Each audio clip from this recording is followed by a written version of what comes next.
Kia ora everybody, Chris Farhi here from the Bayleys Insights Data team. We've got Ankur Dakwale talking about the biggest news in New Zealand real estate. So Ankur, what have we got today? What's our lineup? Yeah, so first up we have the latest REINZ stats that released earlier in the week. We got RBNZ's OCR decision as well. We got a recent snapshot of sales from Bayleys and Nelson. Got content from our global partner Knight Frank, and of course we got the property of the week. Yeah, awesome. And so first up, we've got the latest REINZ stats, right? Market reasonably steady. So what have we got in the detail around that, Ankur? Yeah, so the median price has dropped slightly, so it's gone from 780,000 to 770,000. You can see that the sales volumes are slightly up on last year though, but lower than on pre-COVID levels, so still a bit of catch up to do there. The house price index is also slightly up. Now this is crucial because it measures the value of the property as well, and it's stable or up for most regions, so this is quite positive. Yeah, and so it's quite interesting, right? Like median house price down, house price index up, a little bit odd. What we think is happening is the prices are trending up, which is what the house price index is showing, and then the median house price we think was probably just pulled down slightly by more lower end properties selling, which kind of connects them with the banter around more first home buyers in the market. So yeah, pretty interesting. Okay, though the number of sales was kind of similar to last year, which was pretty soft. Well, what do we think is controlling that at the moment? Yeah, so what we're hearing in the market is that agents are saying that the low numbers of new listings is keeping activity low at the moment. So as listings start picking up over the next couple of months in the summer selling season, we might see the number of sales pick up as well. Yeah, quite interesting, eh? So yeah, a little bit of a hard one to pick at the moment, but generally steady, slight upward trend in prices, which is cool to see as well.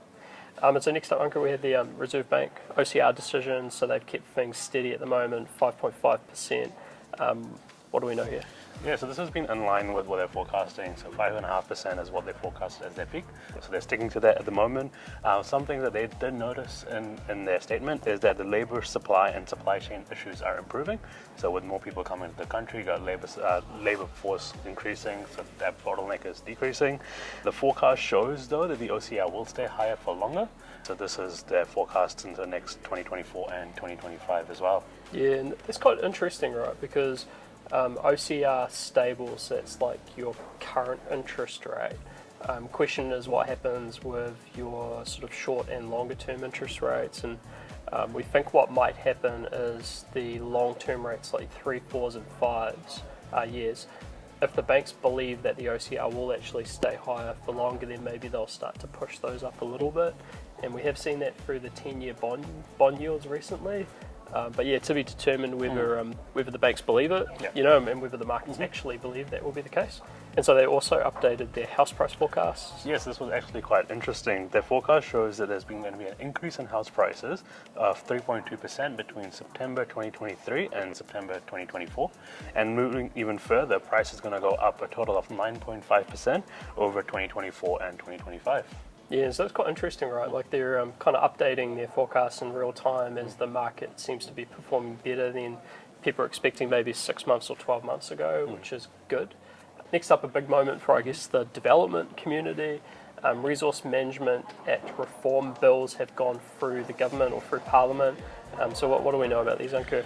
Yeah, so a big part of this has been the Resource Management Act is going to be split up into 2 new acts. This is the Natural and Built Environments Bill and the Spatial Planning Bill as well. Now this is simplifying over 100 RMA plans to just 16. They'll be simpler and hopefully easier to get through the consenting processes. Yeah, and so this one's quite interesting, right? Because I think a lot of the devil will be in the detail, because this is your legislation and sort of regulatory stuff, but then they also need to pull through what happens at, I guess, local council levels as well. So yeah, quite a big undertaking for them, and should be some interesting stuff coming out of that. And so next up, we've got our weekly sales snapshot, and so this snapshot's actually powered by the team at Bayleys and Nelson with a sample of recent commercial property sales. And so, Ankur, what's our first one? Yeah, so the first one we have is 11 Findlay Place in Stoke. Now this is a near-new industrial investment opportunity, 720 square meters of floor area on 1,184 square meters land. It's A-grade, low maintenance, built in 2019, and this was sold for $2.4 million, or a yield of 5.5%, which shows the strength in the industrial sector, and this was sold by Paul Wining from Bayleys and Nelson. Yeah, and then next up we've got 103 Saxton Road in Stoke. So this is extensive Nelson FHGC investment opportunity. 48 accommodation units make up the lodge on approximately 5,800 square metres of land. Dual frontage to Saxton Road and Main Road. Puts the building in a commanding position. Sold for 6.9 million. Sold by Jill Island and Wayne Keane from Bayleys Nelson and Bayleys Auckland. And last up, we have 305 Redwood Road in Appleby. Now, this is luxurious and unique opportunities. This is Appleby House and Rabbit Huts. Has style, nature, and opportunity all in one. It's a unique land and business package, and this was sold for 4.2 million by Jill Island from Bayleys and Nelson. There's a good little selection there and good to see some activity through that Nelson market. Next up we're going offshore, actually heading into Europe, as is everyone else at the moment, for a bit of content from our global partner, Knight Frank. First up, Ankur, we've got the Belgium industrial update for H1 2023. Yeah, so this was released by Knight Frank, and this shows that the vacancy in the logistics sector is around 1%, so very low and similar to what we're seeing here. And any modern accommodation is getting leased very quickly. Occupiers are signing longer leases to ensure their tenure and ability to stay in a purpose-built space. So we see a real similar trend to what we're seeing in New Zealand and Auckland. And for the investing side, we're looking at more semi-industrial spaces as current owners, which are largely family businesses, find it harder to own their space in a higher interest rate environment. And then next up, staying in Europe, we've got the Brussels office market update for, again, H1 23. So what do we know here? Yeah, so the inflation in Belgium is down 3.9% in 2023. This was down from 9.6% in 2022, so it's taken a sharp dive down. More activity in the market in a post-pandemic world. Companies are targeting efficiencies and reducing the amount of space they actually need. Yeah. Interesting. So again, seeing similar sort of things, although quite cool to see the grade A office market over there is a bit tighter than your secondary stock, which again consistent with most of the markets in New Zealand. So yeah, good little trip to Europe on that one. Hope you guys enjoyed that.